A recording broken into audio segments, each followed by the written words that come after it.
Tak dobrý den.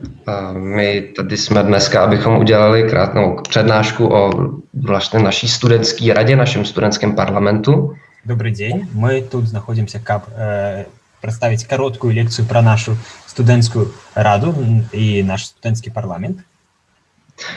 Já jsem Matyáš Bureš a tady jsem s kamarádem Tomášem Kudláčkem. Звать меня Матыяш Буреш, и тут мой коллега, мой одноклассник Tomáš Kudláček. Abychom mohli začít s tím studentským parlamentem, tak nejdřív trochu představíme tu školu samotnou, protože jsme trochu odlišní. Каб пачаць прадстаўляць студэнцкі парламент, трэба прадставіць уласна школу нашу, таму што яна крышачку адрозная. Tak můžeš přehodit slide.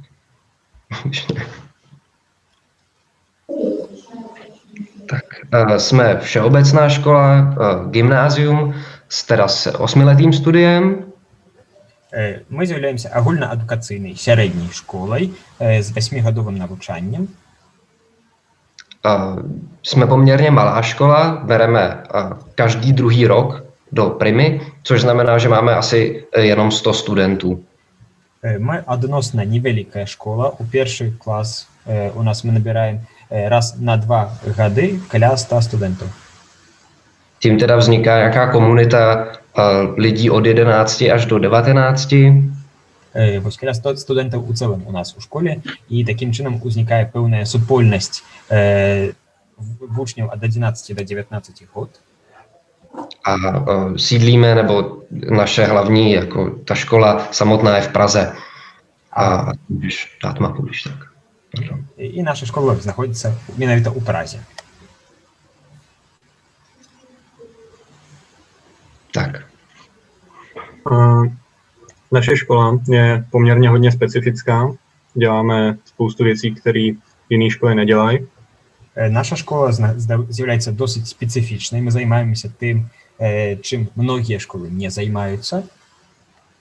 Hodně jsme zaměření na různé projekty a na pobyt v přírodě.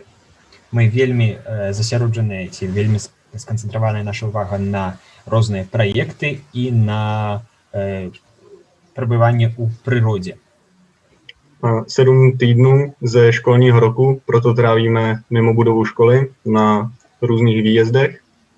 На працягу 7 тыдняў са школьнага года мы знаходзімся па-за межамі нашага будынка на розных вылазках і выездах. Ty výjezdy jsou různě tematicky zaměřené, například se na nich věnujeme aktuálnímu dění nebo na nich tvoříme různé umělecké projekty. Гэтыя паездкі маюць сваю тэматычныя розная скіраванасць. Мы на іх можам абмяркоўваць актуальныя падзеі альбо засяроджвацца на пэўных мастацкіх, на стварэнні мастацкіх прадуктаў. Hodně klademe důraz na schopnost vystupování před větším počtem lidí, na prezentace. Вялікі акцэнт у нас гэта фарміраванне здольнасці выступу перад вялікай колькасцю людзей і прэзентацыі. Umělecké projekty jako divadla, proto předvádíme vždy jednou za rok na školní akademii. І таму такія мастацкія праекты, як тэатральныя выступленні, мы прадстаўляем штогод на школьнай акадэміі. A nebo výsledky z různých našich projektů prezentujeme veřejnosti. Або таксама вынікі розных нашых праектаў мы прадстаўляем шырокай публіцы. Také pořádáme filmový večer, na kterém pouštíme filmy, které vytvoříme právě na jednou z našich výjezdů. Таксама мы арганізуем фільмавыя вечары, на якіх мы паказваем фільмы, якія ствараем падчас одной з наших поездок. Zaměřujeme se také na první pomoc, protože je velmi důležitá a v rámci výuky proto absolvujeme kurzy první pomoci, které poté i pořádáme pro veřejnost. Вельмі вялікий акцент у нас таксама першая дапамога, якая з'яўляецца вельмі важнай. Мы у межах нашай адукацыйнай праграмы скончваем курсы першай дапамогі і пасля гэтай курсы прапануем шырокай публіцы.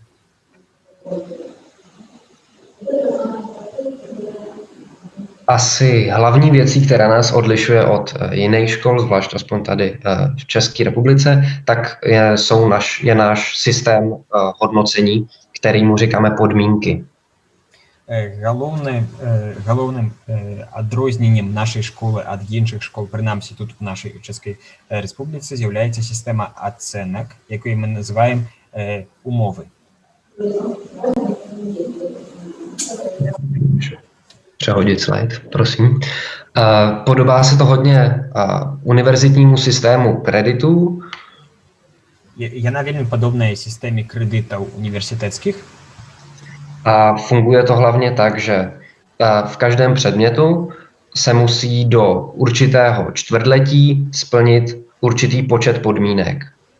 І дзейнічае гэта так, што ў кожным прадмеце на кожную чвэрць неабходна выканаць пэўную колькасць умоў. Kdybych to měl zkrátit, tak ty podmínky můžou to být i testy normální, jako se píšou ve škole, ale hlavně to jsou i další možnosti, jak si tu podmínku můžete splnit, což je třeba vytvořit nějakou učební pomůcku, plakát, nebo učit třeba v jiný třídě. Умовамі, вядома, можа з'яўляцца і звычайны тэст, як у нармальнай школе, але ёсць і шэраг іншых магчымасцяў, такія як, напрыклад, стварыць нейкі дапаможнік для навучання, такі як плакат, альбо выкладаць у іншым класе. A když ty podmínky splním i na konci roku, tak potom za odměnu se jede na speciální výjezd, o kterých už mluvil Tomáš, což je jeden z nejoblíbenějších výjezdů a jsou takový menší výzkumy. І калі я выканую гэтыя умовы таксама і напрыканцы года, то атрымліваю такую ўзнагароду, як удзел у паездцы напрыканцы навучальнага года. І гэта звычайна самыя любімыя паездкі, про якія вам рассказывал мой коллега. Jinak se u nás dostáváme normálně známky podle zákona českého, ale nedozdáváme známky jenom z testů právě, ale i z těch ostatních podmínek. По чэшскім заканадаўстве ўсё ж такі ў школе адзнакі павінны быць, таму мы іх атрымліваем, нармальныя адзнакі, але не толькі за тэсты, але і за іншыя віды дзейнасці. A tím se dostáváme teda už k tomu studentskému parlamentu. To zase ze začátku bude vysvětlovat Tomáš. І таким чынам мы пераходзім да студэнцкага парламента. Studentský parlament je u nás hodně důležitá součást té školy a celého fungování. Студэнцкі парламент – это вельмі важная частка нашай школы і яе дзейнасці. Protože právě se zapojuje do spoustu věcí, které ve škole děláme, jako jsou například ty výjezdy nebo výuka samotná. Таму што ён прымае ўдзел у функцыянаванні шматлікіх акцый, такіх як паездкі, ужо згаданыя, альбо уласна навучальный процесс. Na začátek bych vás chtěl seznámit s tím, jak vlastně náš parlament funguje, kdo v něm je. Спачатку я хацеў бы вам прадставіць той сістэму, як дзейнічае наш парламент. Každá třída je rozdělena do několika skupin, většinou po 5 až 4 žácích. Кожны клас дзеліцца на асобныя групкі па 4-5 вучняў. A tyto skupiny si poté volí svého zástupce, svého kapitána.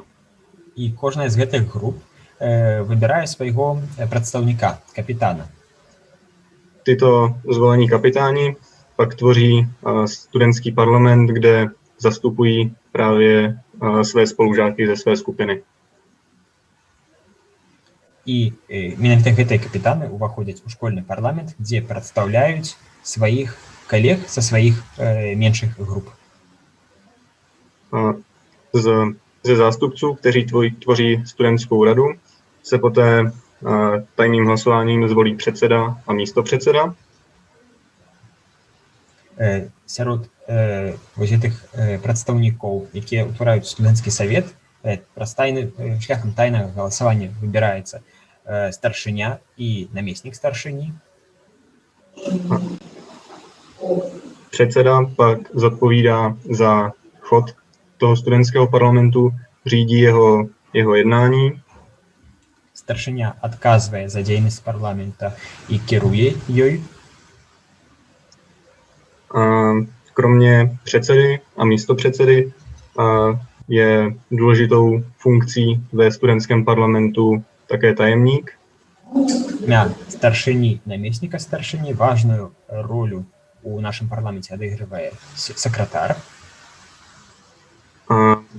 Ten píše zápisy z jednání studentského parlamentu, eviduje docházku jednotlivých zástupců a komunikuje s učiteli. Ён вядзе запіс, стэнаграфію паседжанняў, кантралюе наведванне працоўнікоў парламента, а таксама вядзе камунікацыю з настаўнікамі. Kromě tajemníka má studentský parlament ještě svého pokladníka. Акрамя сакратара у нашага парламента ёсць таксама адказны за фінансавую частку.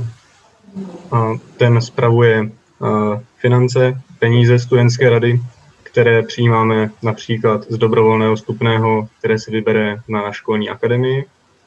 І ён кіруе тымі фінансавымі грашыма, якія знаходзяцца ў распараджэнні парламента, якія мы атрымліваем у тым ліку з добровольного уступного унёску. A z těchto peněz je pak možné financovat různé studentské projekty. І за гэтыя грошы можна фінансаваць розныя студэнцкія праекты. Studentský parlament se schází pravidelně každý týden, vždy v době školy. Кожны тыдзень регулярна праводзяцца сустрэчы школьнага парламенту падчас у перыяд навучання. Jsou tam zástupci ze všech tříd, které aktuálně studují na škole, takže žádná není znevýhodněna.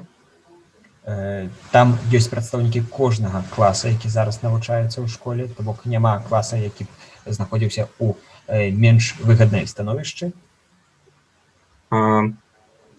V rámci studentského parlamentu se také scházíme s učiteli, se kterými řešíme problémy, a učitelé také chodí navštěvovat jednání studentského parlamentu. І ў межах дзейнасці нашай парламента мы таксама праводзім сустрэчы з настаўнікамі, а таксама настаўнікі наведваюць абмеркаванні у студэнцкім парламенце. A o tom, proč je dobré na škole mít studentský parlament a o tom, co vlastně řeší a čím se zabývá, vám teďka asi něco řekne Matyáš. Про тое, чаму добра мець у школе студэнцкі парламент і чым ён власне займаецца, vám зараз больш скажа Matyáš. Chtěli bychom hlavně mluvit o přímo našich zkušenostech vlastně v tom našem prostředí, protože to bude nejjednodušší a taky to možná nejvíc řekne, když se budeme soustředit na konkrétní případy. Мы б хацелі падзяліцца уласным досведам і уласным асяроддзем, таму што з аднаго боку гэта лягчэй, з іншага боку гэта больш кажа, калі кожны дзеліцца вось менавіта тым, што ведае канкрэтна сам. Kdybych měl vyzdvihnout nějaké výhody nebo něco, co to přináší, aspoň pro nás na té škole, tady v našem prostředí, tak je to určení zlepšení nějakého jednání, formulovat své myšlenky, prezentovat svou myšlenku, diskuse. Калі трэба было вылучыць пэўныя плюсы дзейнасці нашага парламенту, па-першае, я б сказаў, гэта паляпшэнне здольнасці абмеркавання, дыскусіі, выражэння свайго меркавання. To je důležitý potom hlavně, když jednáme o něčem, kdy víme, že učitelé třeba budou mít jiný názor, tak na naší škole je možný o tomhle tématu diskutovat. Často ty učitelé i můžou to nějak změnit, ale je důležitý právě si ten názor správně formulovat, správně ho podat. Гэта вельмі важна, калі у нас у парламенце абмяркоўваецца нешта, нейкае меркаванне ці нейкая пазіцыя, якая будзе, мы ўжо загадзя можам ведаць, што нашыя настаўнікі будуць нязгодныя. Вядома, не заўсёды гэта атрымліваецца рэалізаваць, але тут вельмі важна менавіта ўмець сфармуляваць дакладна сваю думку. Tak ke konkrétním případům se ještě dostaneme potom. Пасля мы неяк перайдзем да канкрэтных выпадкаў. Tak je u nás důležitý to, že se ty studenti nejenom zapojí do toho vzdělání ve škole samotného, ale také to často připraví na politickou aktivitu nebo obecně se nebojí zapojit do veřejného dění. Так само важно, што удзельнічаючы ў парламенце школьным, студэнты не проста удзельнічаюць у жыцці школы, але і рыхтуюцца да будучай дзейнасці палітычнай, але і проста не баяцца пасля удзельнічаць у грамадскім жыцці. To je u nás v České republice poměrně velký problém, protože mladí se u nás téměř vůbec nezapojují do ani jednak politiky, tak i samotného aktivismu, řekněme, nebo veřejného dění jako takového. І гэта адна з вялікіх праблем сучаснага чэшскага грамадства, што моладзь не актыўнічае, не прымае актыўны ўдзел у палітычным ці грамадскім жыцці. Co to vyžaduje naopak od učitelů, je určitě velký odhodlání nebo přesvědčení, že ten parlament něco může změnit k lepšímu, protože je to často velmi nový a může to být určitě i nepříjemný pro učitele, když dávat studentům prostor, mluvit jim do něčeho, co bylo dřív, o čem dřív rozhodovali jenom učitelé. Вядома, з боку настаўнікаў гэта важна, каб настаўнікі, калі арганізуюць такі парламент, мелі гатоўнасць і перакананне у тым і адвагу да таго, каб бачыць нешта іншае, бо яны павінны быць упэўненыя, што парламент вядзе да зменаў да лепшага, нягледзячы на тое, што яны будуць чуць нейкія, напэўна, непрыемныя ці новыя думкі з боку студэнтаў і з боку вучняў, якія пачынаюць ім казаць, што яны павінны рабіць у тых справах, у якіх раней настаўнікі былі свабодныя і не залежалі ад вучняў. Často se třeba věnujeme zpětní vazbě k výuce samotný, co by nám třeba vyhovovalo, jak se učit jinak, a musíme to s učitelema diskutovat, co naopak oni si myslí, že je pro nás nejvíc přínosný třeba ze stran toho učiva, ale samozřejmě je to složitý pro toho učitele najednou dávat prostor studentům, do toho nějak mluvit, a samozřejmě i studenti se to musí naučit, jak to podat, aby to neznělo jako napadnutí, ale jako konstruktivní kritika, když se snažíme dobrat k něčemu, k nějakému lepšímu vzdělání, k nějaké lepší formě učení. Вельмі важна у гэтай кантэксце з'яўляецца зваротная сувязь, якую даюць прадстаўнікі нашага парламенту нашым настаўнікам. Заўсёды праводзіцца менавіта такое абмеркаванне ці дыскусія, калі мы з аднаго боку кажам, што нам магло не спадабацца, што мы маглі прапанавалі зрабіць лепш, з іншага боку настаўнік кажа і прапануе свае думкі наконт таго, што ён лічыць з пункту гледжання навучальнага матэрыялу, што павінна быць важным і карысным для нас. І тут важна, каб мы не нападалі на настаўніка, вучыліся менавіта вельмі цывілізавана паказаць сваё меркаванне, сваю думку, і імкнуліся не да таго, каб канкрэтна настаўніка пакрыўдзіць ці змяніць, але просто імкнуцца да лепшай адукацыі.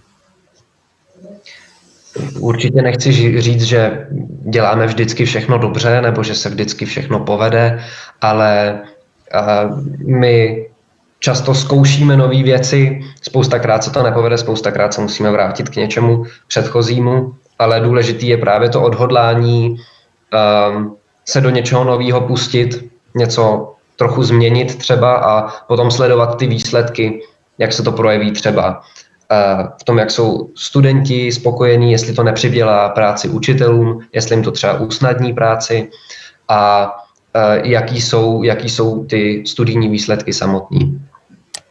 Вядома, не заўсёды, я не скрываю, што не заўсёды нашы ініцыятывы скончваюцца нечым удалым ці добрым, але справа менавіта ў тым, каб мы мелі магчымасць паспрабаваць нешта новае, новыя рэчы і сачыць за тым, які плён яны прынясуць, якія будуць вынікі. І тут сапраўды патрэбная вялікая адвага з боку кіраўніцтва, каб пусціць гэта, скажем так, на пэўны самацёк. І пасля мы павінны сачыць, які гэта прыносіць плён у плане навучальных вынікаў, ці гэта таксама не зробіць большай нагрузку для настаўнікаў, то бок ацэньваць гэта з розных бакоў. Například po minulé zkušenosti s koronavirovou krizí, kdy jsme se museli všechno dělat distančně, tak jsme se rozhodli, že i do naší prezenční výuky přeneseme část téhle zkušenosti a uděláme některé předměty tak, že ty studenti budou moct odejít domů a udělat si to tam, což vlastně obrací ten... Напрыклад, пасля нашых папярэдняга досведу веснавога з каранавірусам, калі ў нас усё навучанне было дыстанцыйным, мы вырашылі, што і ў звычайны працэс навучання можна ўвесці яго элементы. Напрыклад, калі студэнт можа, напрыклад, нейкае заданне ўжо зайсці са школы і зрабіць ужо самастойна. To vlastně obrací děláme tohle hlavně v matematice teď, a to obrací ten klasický systém, kdy ve škole se něco vysvětlí a student potom dostane, nebo žák potom dostane domácí úkol, kdy na tom problému musí pracovat sám. I hlavním činom my tak pracujeme u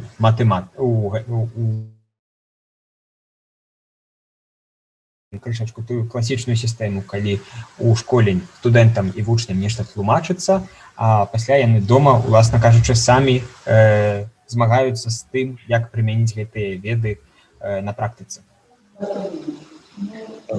Ten hlavní cíl teda bylo zkusit otočit to, že studenti, žáci by se tu látku zkusili podle nějakého zadaného materiálu naučit sami doma, a nebo ve skupinách třeba, když se někde sejdou, ale prostě bez učitele, a potom by přišli do té hodiny s učitelem a tam se snažili ty problémy, ty samotné matematické úlohy řešit samostatně, teda společně s tím učitelem, což vlastně otevírá možnosti spolupráce i mezi těma žákama. Když to někdo umí líp, tak to pomůže vysvětlit tomu, kdo to umí hůř, ale tohle se děje všechno v té škole za asistenci učitele, zatímco normálně by to byl domácí úkol. І наша галоўная мэта перавярнуць гэты працэс, калі вучні самі з дапамогай пэўнага задання або ў пэўных групах, калі могуць недзе сысціся, спрабуюць засвоіць менавіта тэарэтычную частку і тэарэтычную частку матэрыяла, а пасля на уроку з настаўнікам падыходзяць менавіта да заданняў, да задач, да прыкладаў, якія вырашаюць, канешне, з аднаго боку самі ў групах, але таксама пад пэўнай куратарствам настаўніка. Тут даецца вялікая магчымасць таксама для развіцця супрацоўніцтва і ўмення супрацоўнічаць. Bohužel nám zase ty školy zavřela naše vláda, takže už zase se učíme jenom distančně a tohle nemůžeme vyzkoušet v praxi, ale budeme to takhle oskoušet, až se do těch škol snad vrátíme.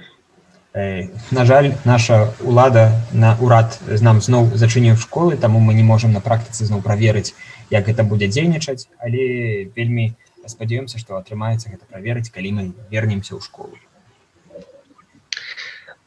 Teď na obrazovce jsou ty hlavní kategorie, kterými se studentský parlament náš zabývá. На экране вы бачыце асноўныя катэгорыі, асноўныя пытанні, якімі займаецца наш парламент. My jsme to rozdělili do kategorií, jak ta naše škola funguje v denním režimu. My to podělili na основе toho, jak dění. Potom reflexe nebo zapojení se do přímo toho vzdělání v té škole, což znamená a i nějaká interakce v školní komunitě. Наступны пункт – гэта ўключэнне ў працэс навучання. Гэта тое, што ўжо узгадвалася, гэты фідбэк да навучання настаўнікам, а таксама дзейнасць школьнай супольнасці. A to poslední je, že náš studentský parlament řeší problémy mezi studenty, což má asi každá škola, tak místo toho, aby se to přenášelo na učitele, řekněme, že někdo někomu jako dá pěstí ve škole, protože se něco stalo. Tohle se nestalo dlouho, ale samozřejmě třeba rvačka se tam stát někdy může. Tak to řeší studenti mezi sebou, snaží se to vyřešit jinak než samotnou poznámkou, snaží se vyřešit ten samotný problém a nejenom z toho vyvodit nějaký důsledek, což se líp řeší mezi studentama, protože si rozumíme a navíc tím odebíráme práci učitelům, který tomu často vůbec nemůžou věnovat tolik, kolik by třeba chtěli, anebo je to pro ně samozřejmě další práce navíc. Kromě toho, aby učili, tak musí ještě řešit, že se někdo popral a sami třeba moc nerozumí proč. Так само апошняя гэта сфера, якой займаецца наш парламент, гэта вырашэнне праблем паміж вучнямі. Напрыклад, калі такія праблемы тыпу як нехта некаму кулаком даў ці нейкія дракі могуць здарыцца, хаця ўжо даўно, напрыклад, не здараліся, тым не менш гэта імкнёмся гэтай праблемы вырашаць мы, то бок студэнты са студэнтамі, не уключаючы сюды настаўнікаў, не абцяжарваючы іх нагрузку і так шырокую, напоўненую навучаннем. Мы спрабуем не проста зрабіць заўвагу, што гэта такое, але і знайсці пэўную прычыну, і менавіта такі падыход, ён дзейнічае лепей. Teď se to zkusím rozebrat nějak trochu podrobněji. Kdybych se vrátil k tomu, ještě zpátky, prosím. Děkuji. Kdybych se vrátil k tomu prvnímu bodu, tak tam řeším, takhle, to už bylo dlouhý. Зараз паспрабуем, можа яшчэ крышачку канкрэтней, калі вярнуся да першага пункта. V tom samotném chodu školy řešíme třeba, kdo bude příští týden dispečer, což je u nás student, který od učitelů sbírá různé informace o tom, co se bude dít třeba další týdny. My totiž často máme, jak Tomáš už předtím říkal, třeba zdravotnické kurzy a tak to dispečer všechno se musí od učitelů i studentů, kteří nějaký takovýhle akci organizují, tak se musí dozvědět, co se děje, co se bude dít a tohle potom zprostředkovává těm ostatním studentům na celoškolních setkáních, které máme pravidelně každý den. Напрыклад, у першым пункце адно з пытанняў, якое вырашаецца, гэта пытанне таго, хто будзе на гэтым тыдні дыспетчерам, так званым. Дыспетчер у нашай школе гэта такая роля ці пасада вучня, які шукае настаўнікаў і даведваецца ад іх пра пэўныя падзеі, якія будуць адбывацца на гэтым тыдні, на наступных тыднях, і пасля паведамляе гэта іншым вучням на агульнашкольных зборах. K tomu druhému bodu samozřejmě už jsem zmiňoval samotnou zpětnou vazbu k učitelům ve výuce, která se musí nějak správně formulovat, správně podávat.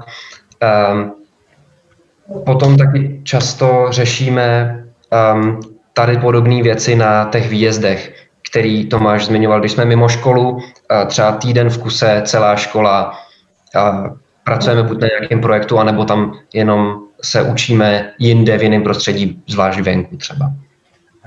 Так само вось у межах другога пункта гэта дача зваротнай сувязі нас даваць нашыя думкі, і сюды ж таксама адносіцца праца падчас паездак, пра якія расказваў мой калега, калі мы на працягу тыдня у іншым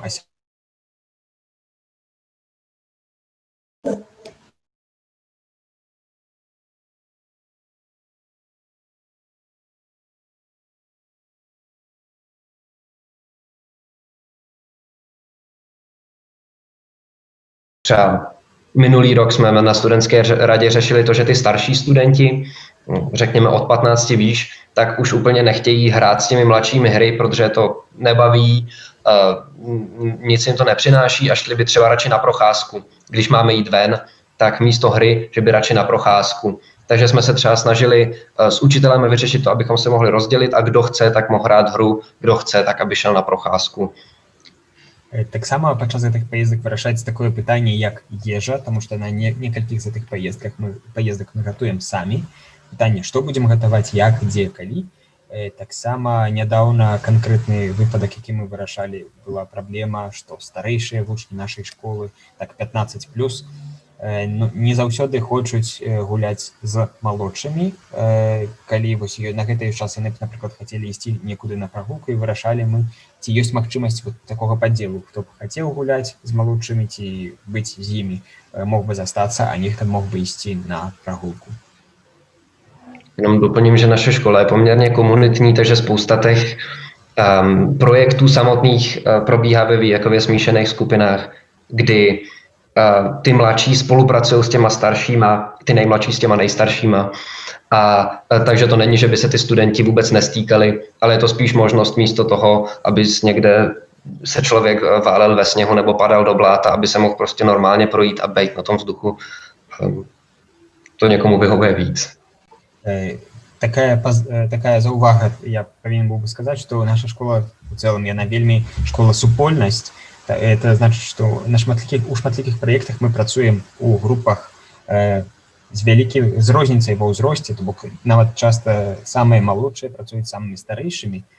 Гаворка проста пра тое, што не заўсёды ўсім са старэйшых хочацца, калі мы ідзем кудысьці на прагулку, валяцца ў снезе ці бегаць носіцца, часам хочацца проста цивилизованно прогуляться. Teď už se můžeme asi přesunout do další části. Tam jsme si připravili pár bodů, kterýma se zabýváme jako studentská rada dlouhodobě a myslíme si, že je to důležitý. Теперь наступный пункт, у якім я хацеў бы прадставіць некалькі рэчаў, якімі займаецца наш вучнёўскі савет на працягу ўжо доўгага тэрміну, і я лічу, што гэта важныя пытанні. Tady bys mohl prosím přehodit ten slide. Tak děkuji. První z těch bodů je fundraising, který my se právě zabýváme. My jsme sice soukromá škola, ale jsme soukromá, protože jsme vznikali za doby, kdy věci jako výjezdy anebo podmínky by u nás v republice ještě nebyly vůbec možné udělat jako státní. Právě podle zákona. My jsme vznikli v roce 1993. Першы пункт гэта фандрейзинг, і варта адзначыць, што наша школа хоць і прыватная, але яна ўзнікала як прыватная ў 93-м годзе менавіта таму, што на той момант законы Чэшскай Рэспублікі, якія рэгулююць адукацыю, не маглі дазваляць такія актыўнасці, якія ў нас праводзяцца, як выезды і праекты. Dneska už by to sice možný bylo, ale to už s tím se nedá nic dělat. Ten fundraising hlavně funguje protože naše školní nechceme, ani zřizovatel, který je zároveň pan ředitel, tak nechce, aby to školní bylo vysoký, chce, aby to byla ta škola dostupná poměrně pro všechny, takže se snažíme získat ty finance i jiným způsobem, než jenom školným.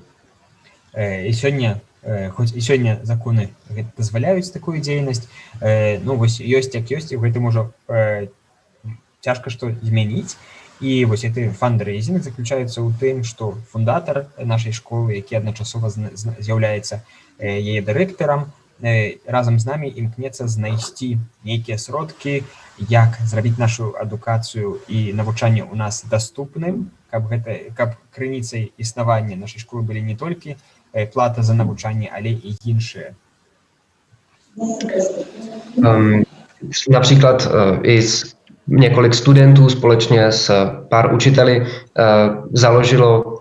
jsme si založili profil na platformě, kde je možné crowdfundingově od kohokoliv vybírat malé částky na naše jednotlivé projekty. Takže řekněme, že chceme posunout ten zdravotnický kurz na novou úroveň, potřebujeme nové pomůcky, tak to právě dáme na tuhle platformu, kterou se potom snažíme propagovat, tak aby lidi, který zajímá nějaká inovace ve vzdělání, anebo lidi, kterým se třeba líbí přímo to zdravotnictví, tak aby měli možnost na ten kurz přispět, protože ty kurzy jsou potom opět zadarmo pro veřejnost.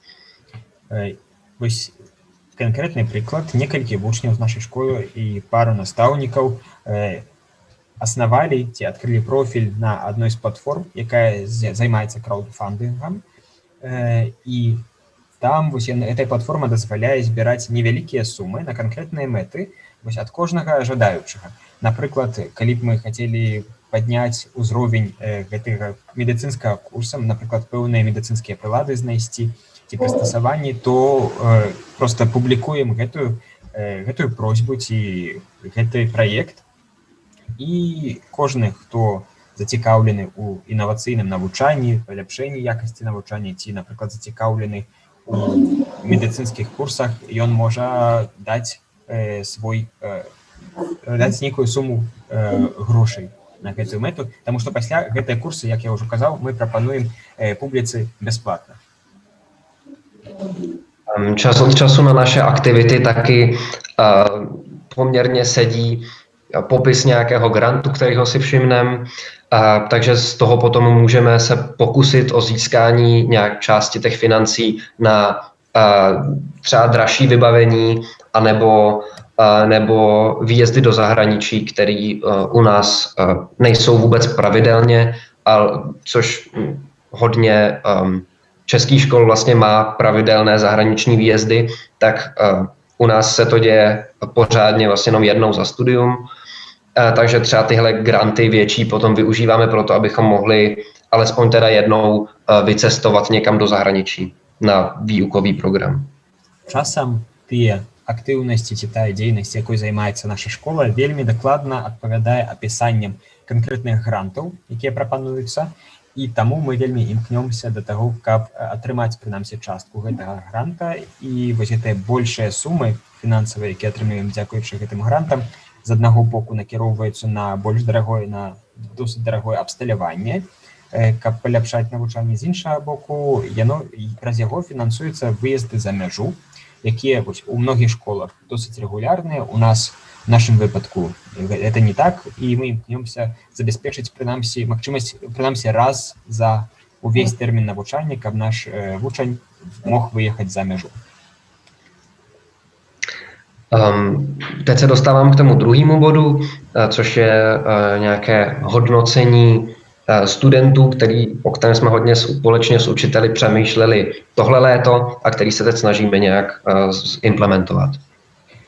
Druhý punkt – гэта ацэнка вучняў, про якую мы шмат дыскутавалі з настаўнікамі гэтым летам і зараз спрабуем укараніць навучанне.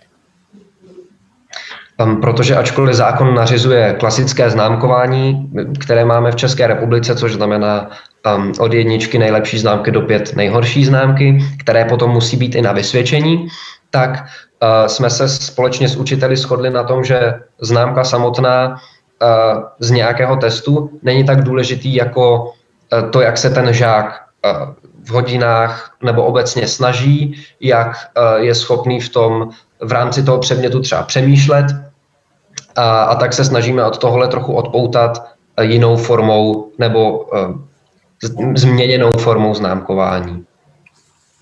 Тому что, як я уже казал, паводле закона наши вучні у наших школах павінны атрымліваць класічныя адзнакі. У нашай краіне гэта адзнакі ад адзінкі да пяцёркі, калі адзінка найлепшая, пяцёрка найгоршая, і у выніку гэтыя адзнакі павінны апынуцца ў атэстаце. Але мы з настаўнікамі прыйшлі да таго, што сама адзнака як такая не настолькі важная, як імкненне да навучання вучняў ці спосаб мыслення, спосаб адкрывання новага падчас адукацыйнага працэсу. І мы імкнёмся неяк прыдумаць новы спосаб оценивания.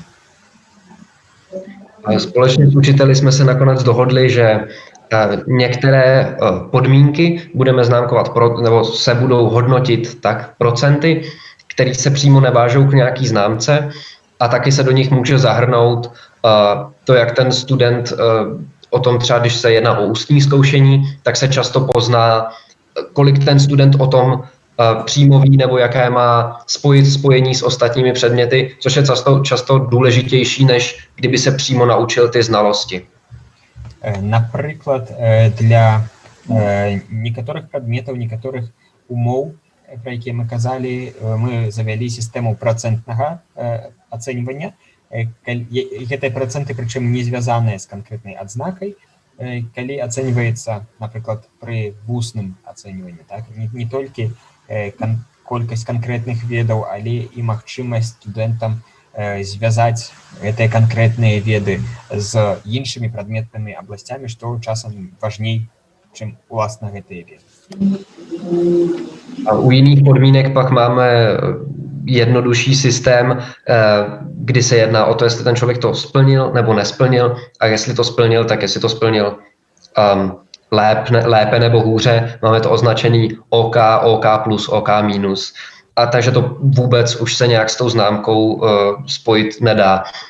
Což hodnotí tu známku, která je teda povinná u nás zákonem na konci toho školního roku až učitel, podle toho, jak vnímal třeba tu práci toho studenta v průběhu toho roku. Наприклад, на некоторых умовах оценка проводится с такой дихотомией выканаў, не выканаў, причем гэта выканаў можа быть выканаў лепей, выканаў горай, але фактычна адзнака стаіць як бы окей плюс, окей мінус, не выканаў, а абавязковую адзнаку выставляе настаўнік ужо напрыканцы навучальнага года, калі ён неяк сам ацэньвае гэтую працу на працягу навучальнага года. Poslední bod se pak týká toho online vyučování, o kterém jsem tady už mluvil. To se týká hlavně té matematiky, kdy jsme se jí zkoušeli, nebo kdy ji teď zkoušíme učit částečně distančně. Апошні пункт – гэта адукацыя онлайн, навучанне онлайн, які датычыць у асноўным матэматыкі, у якой мы зараз спрабуем прымяняць менавіта часткова яе пераводзіць у дыстанцыйнае навучанне. Tak jo, teď se k tomu zase může dostat Tomáš, jestli k tomu dalšímu bodu se. Tak, děkuji. Наступний пункт від mého колеги Tomáša. Děkuji. Náš studentský parlament hodně výrazně spolupracuje s učiteli. Náš studentský parlament veľmi výrazne spolupracuje s nastavníkami. Je to taky poměrně specifická věc na naší škole, že učitelé jsou hodně otevření jakékoliv diskuzi se studenty. Это досить специфично и отметно для нашей школы, что наши наставники досить открытые до дискуссии с учнями. A díky tomu máme například možnost účastnit se pravidelných učitelských porad. І дзякуючы гэтаму у нас ёсць магчымасць прымаць удзел у рэгулярных педагогічных советах, kde můžeme tam být v podstatě celou dobu. Nejsme tam pouze tehdy, když se řeší nějaké osobní problémy nebo kázeňské problémy jednotlivých studentů u nás ve škole. І на працягу гэтых педсаветаў мы можам прысутнічаць у прынцыпе ўвесь час, а не толькі калі абмяркоўваюць пэўныя асабістыя пытанні ці пытанні дысцыпліны. S učiteli tam poté můžeme mluvit o plánech na další měsíc, nebo pokud se jedná o pravidelné týdenní porady, tak třeba co se bude dít příští týden a jakému projektu se třeba budeme věnovat. З настаўнікамі мы можам гаварыць пра нашы планы ў далейшым навучанні на наступны месяц, наступны тыдзень, якія праекты будуць вырашацца. Řešíme s nimi také provoz školy nebo různé problémy, které nás jako studenty tíží, které třeba probíráme ve studentském parlamentu a poté je tam vlastně jako zástupci toho parlamentu před učiteli prezentujeme. My таксама разбіраем ці абмяркоўваем з настаўнікамі дзейнасць школы, прадстаўляем настаўнікам праблемы, якія актуальныя сёння для нашых вучняў, якія мы перад гэтым абмяркоўвалі на паседжаннях парламента, і пасля нашыя прадстаўнікі гэта даносяць таксама настаўнікам. Je to opravdu skvělá věc, za kterou jsme na naší škole hrozně rádi, protože často, když s učiteli řešíme nějaké náročnější téma. Это вельмі класная справа, за якую мы вельмі рады, таму што калі мы абмяркоўваем з выкладчыкамі нейкія сур'ёзныя рэчы, tak můžeme pochopit jejich pohled na věc, oni si zase naopak vyslechnout náš názor a zkusí pochopit nás a jsou ochotni o tom s námi mluvit.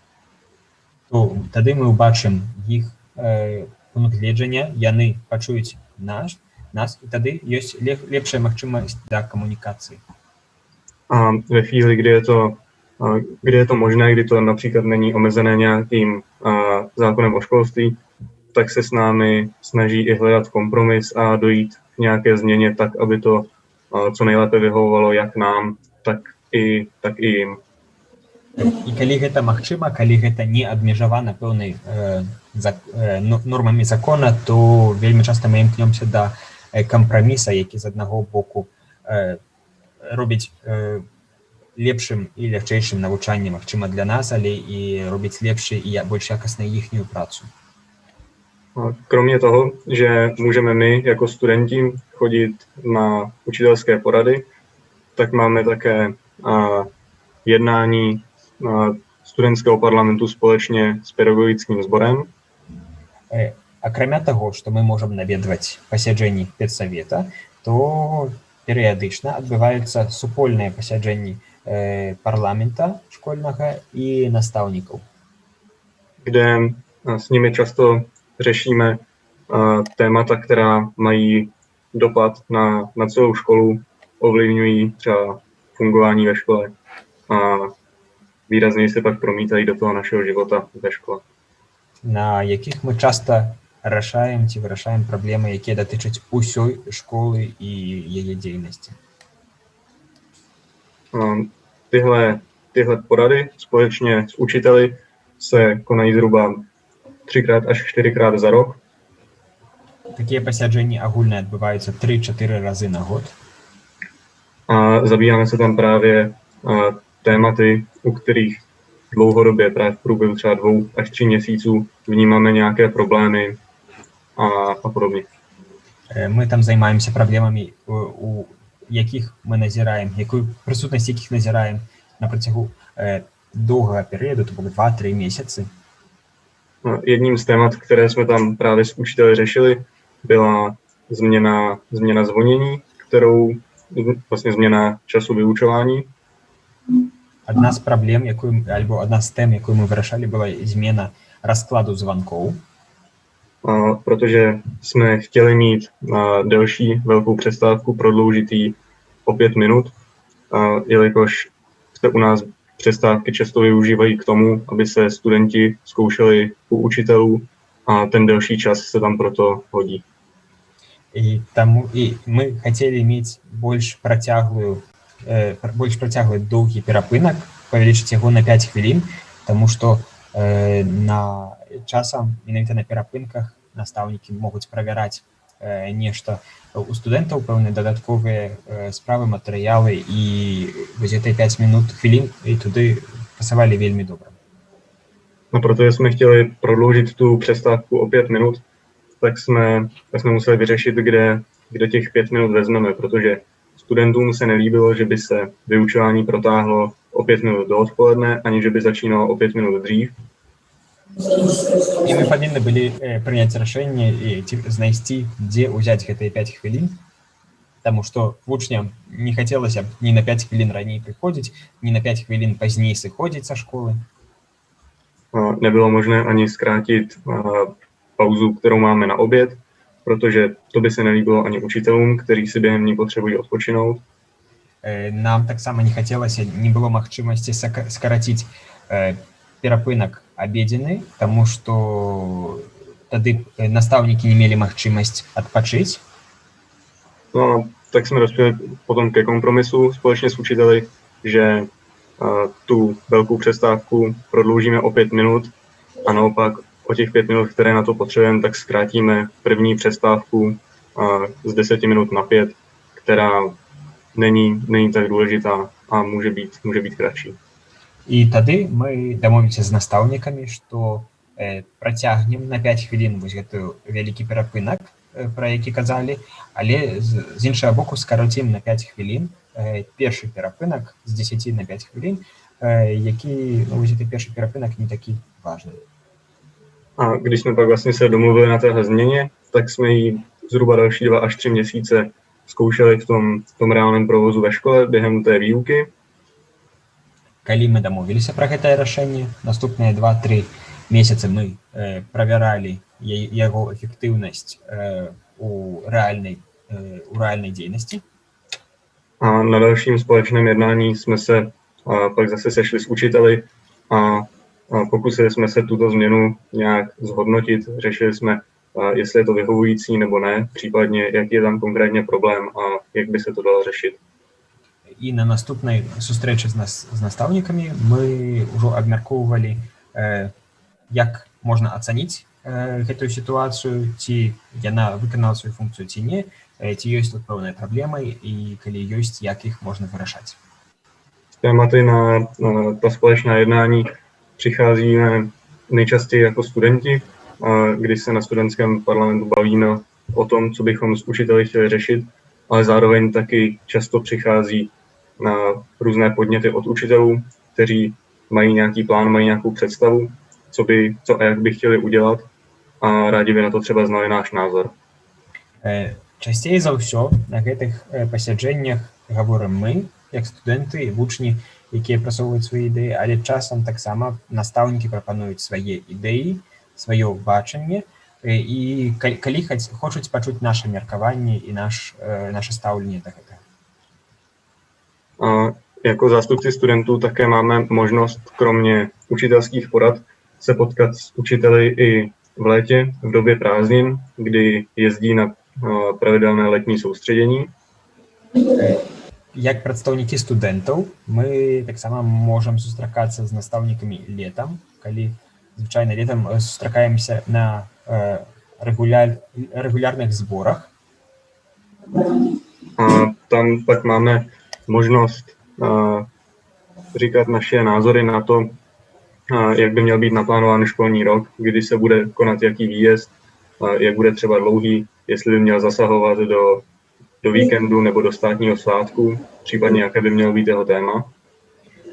І менавіта на гэтых летніх сустрэчах мы выказваем сваё меркаванне наконт таго, як павінен ці як можа выглядаць наступны школьны год, як і калі можна планаваць паездкі, якім тэмам яны будуць прысвечаныя, у які тэрмін яны павінны знаходзіцца, ці павінны іх прыпадаць выходныя ці дзяржаўныя святы.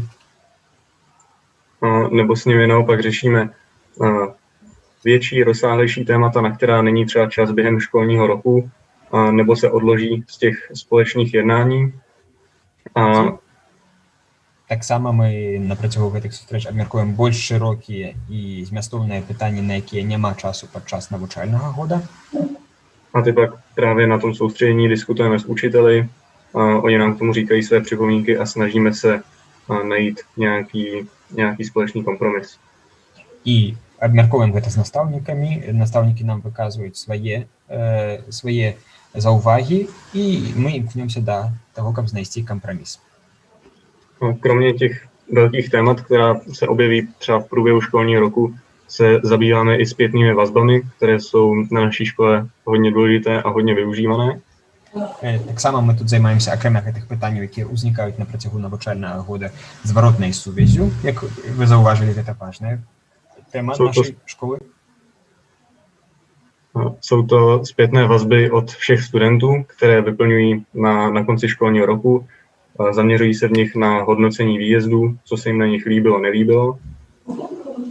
Гэту зваротную сувязь дае кожны вучань нашай школы. Яны датычаць нашых паездак і ацэньваецца там, што ім падабалася, што ім не спадабалася падчас паездак. Nebo do nich naopak píšou i návrhy na to, čím bychom se jako zástupci studentů měli na soustředění zabývat, a jaké zájmy studentů bychom tam měli hájit a co bychom tam s učiteli měli řešit. Так само у гэтай зваротнай сувязі нам пішуць студэнты, чым мы, як іх прадстаўнікі, павінны былі б займацца, ці што павінны былі б абмеркаваць з настаўнікамі на працягу гэтага летняга збору. Kromě toho je to taky velmi příjemné tam takhle s učiteli být, protože můžeme poznat i z jiné stránky, než tak, jak je vídáme a vnímáme v průběhu běžné výuky, kdy tam jsou v roli učitele před 20 studenty. І таксама гэта вельмі прыемны час, калі мы можам убачыць настаўнікаў з іншага пункту гледжання, чым мы іх бачым у школе. A můžeme se tam s nimi i lépe poznat a celé to soustředění má takovou hezkou atmosféru. І там ёсць магчымасць пазнаёміцца бліжэй, лепей. І у прынцыпе гэтыя зборы, гэты збор мае вельмі прыемную атмасферу. Kromě toho, co děláme, tak je taky důležité potom předat dál to, co děláme. І акрамя таго, што мы робім, вельмі важна перадаць далей тое, што мы робім, показать.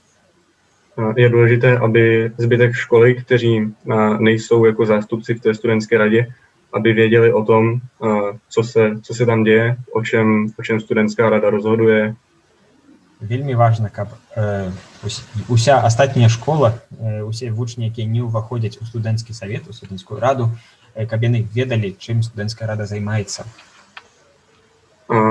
Tahle naše prezentace a komunikace se zbytkem školy je hodně velké téma, které řešíme už poměrně dlouho. Často se objevuje ve zpětných vazbách. Snažíme se ho stále zlepšovat, protože i přes ty všechny věci, které jsme udělali, které máme, k kterým se dostanu za chvíli, tak stále nám někteří studenti píšou, že vlastně neví, co studentská rada dělá.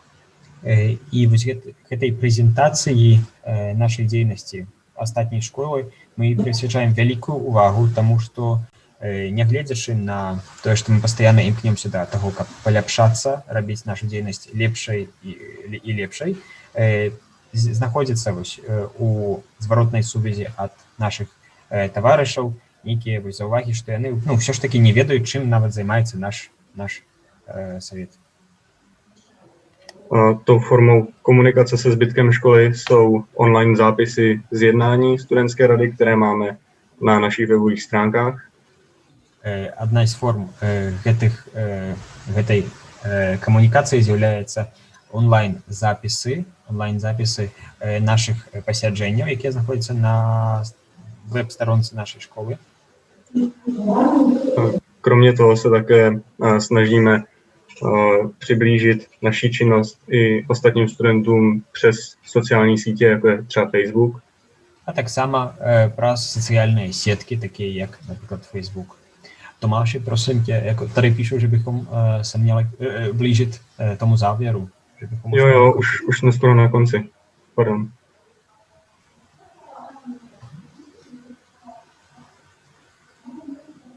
A také o naší činnosti informujeme ve školním časopise, kam vždy jednou za čtvrtletí píšeme článek o tom, co studentská rada dělala. І таксама пра сваю дзейнасць мы паведамляем праз школьны часопіс, куды пішам кожную чвэрць праваздачу пра тое, чым займаецца школьная рада. To je od nás všechno o fungování naší studentské rady. Doufám, že to mělo pro vás nějaký přínos a případně, kdybyste měli nějaké dotazy a jestli na ně bude ještě čas, tak se určitě rádi pokusíme zodpovědět. Ну, напэўна, гэта ўсё, што мы хацелі вам прадставіць і расказаць пра нашу школу. Калі у вас будуць, магчыма, нейкія пытанні, заўвагі, kdy bude na ten čas, my готовы odkazat. Já bych za sebe taky rád poděkoval, jenom asi už, když tak můžete napsat i buď to na ten Instagram nebo na Facebook, nebo tady několik organizátorů nad nás má i e-mail, tak nám můžete napsat, když tak na e-mail, kdybyste něco měli, nějaký ten dotaz. A děkujeme. Со свайго боку я таксама хацеў бы падзякаваць і вось вы можете напісаць нам нават калі вось не зараз вось прямо задаць пытанне, напісаць нам на Instagram, на вось Facebook, альбо таксама у арганізатараў павінен быць наш email, калі вы туды напішаце, мы абавязкова адкажам. Дзякуй. Маця Стомаш, дзякуй за прэзентацыю, за выступ, за даць час у суботу. Такое пытанне, ну, у дагранічнай Беларусі Андрэй пацвердзіць, што таксама ёсць мясцовае самакіраванне ў школах, але не в такім уже фармаце, там где там можа больш фармальна, больш там, да. Ну, ідэя, конечно, мы разумеем, как люди становились громадянами. У меня такое пытанне, може вам папярэднікі распавядалі, колькі часу заняло, каб усталяваць добрыя стасункі з настаўнікамі, можа быць, вот калі это мясцовае школьнае самакіраванне пачыналася, колькі часу спатрэбілася, ну, мусіць жа быць нейкі супраціў, хутчэй за ўсё, у настаўнікаў, што яны тут дзеці, я не хачу з імі, што яны могуць вырашаць. І ці зараз сутыкаецеся з супрацівам настаўнікаў, адміністрацыі школ?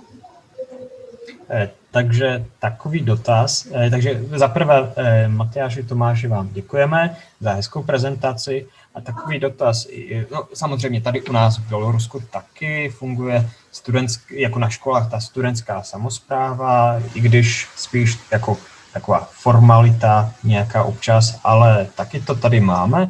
A vlastně dotaz na to, jestli jste to slyšeli možná od starších pokolení, od předchozích ročníků, nebo jak to vnímáte vy, jak dlouho trvalo, než tu samosprávu nebo tu účast studentů na chodu školy přijali učitelé, jak dlouho se ustalovaly ty dobré vztahy s učiteli, protože samozřejmě by ten odpor asi měl být na začátku, že vlastně to jsou přece děti, proč nám do toho mají, něco říkají, jako vlastně, nebo možná dodnes trvá takový postoj mezi těmi učiteli, jak dlouho to trvalo, asi to byla ta základní otázka.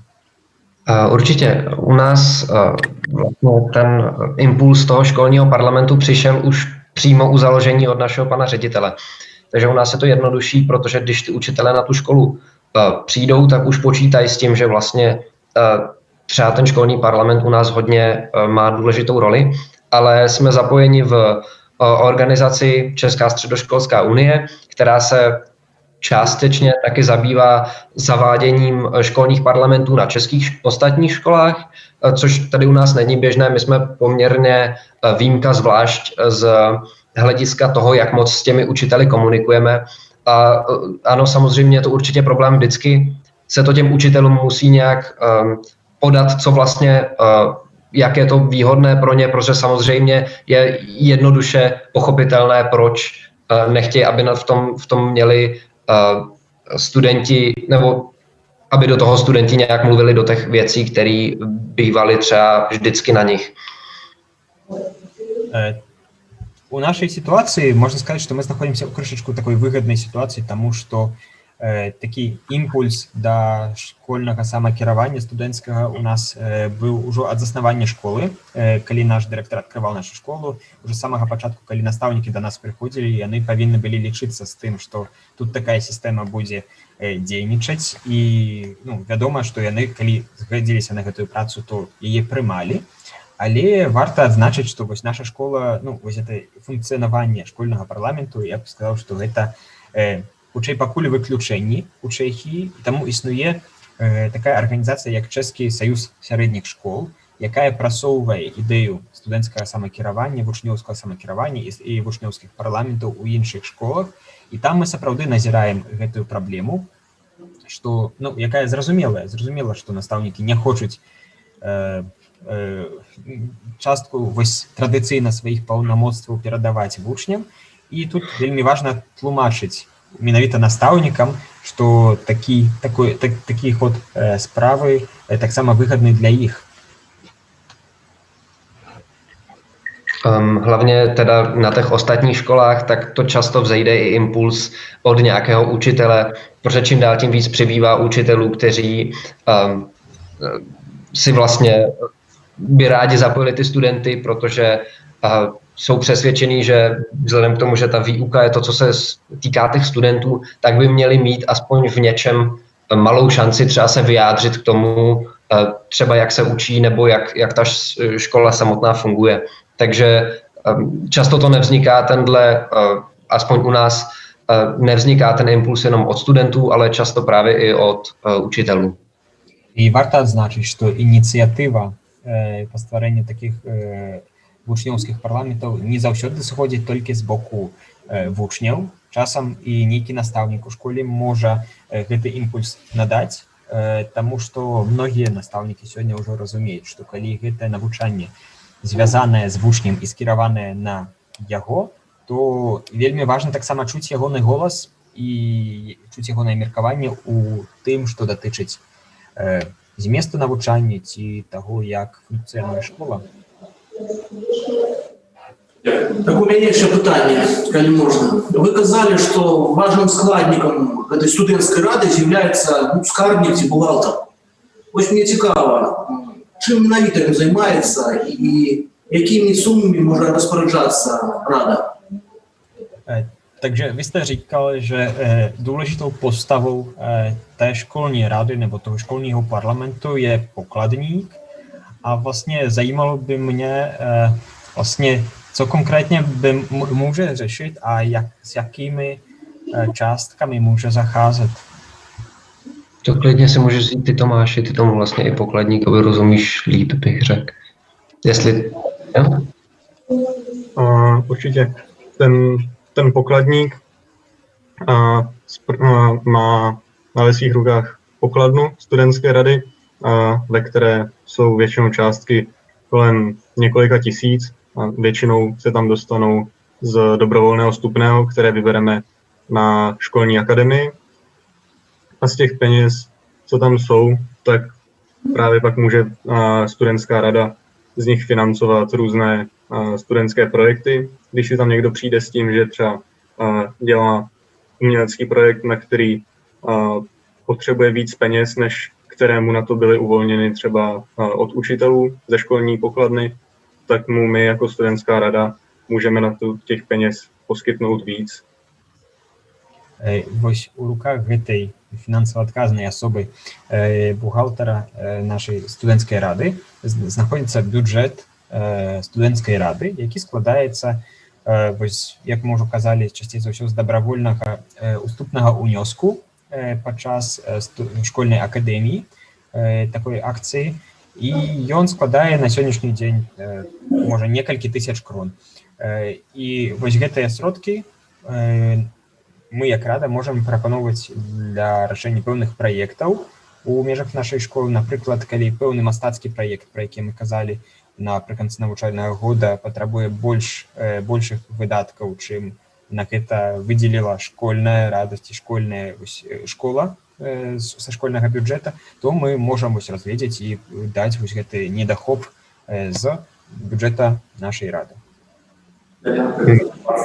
Myslím, že současně je tam okolo 15 000 českých korun a samozřejmě musí to schválit celá rada. Nejsou to jako peníze pokladníka, ale musí to projít nějakým hlasováním v té celé té studentské radě.